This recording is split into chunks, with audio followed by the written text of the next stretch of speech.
In this video, I'm going to show you how to see web traffic on Wix. Now, once you've logged into your Wix dashboard, on the left side of the screen, you're going to want to look for Analytics and Reports. So in here, just give it a hover, then click on Traffic Overview.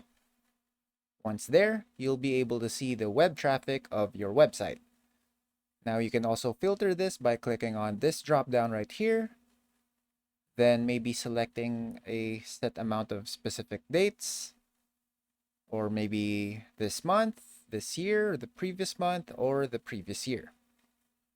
So once you've selected your preferred dates, you just go ahead and click on apply so that you can see the web traffic for the specified dates.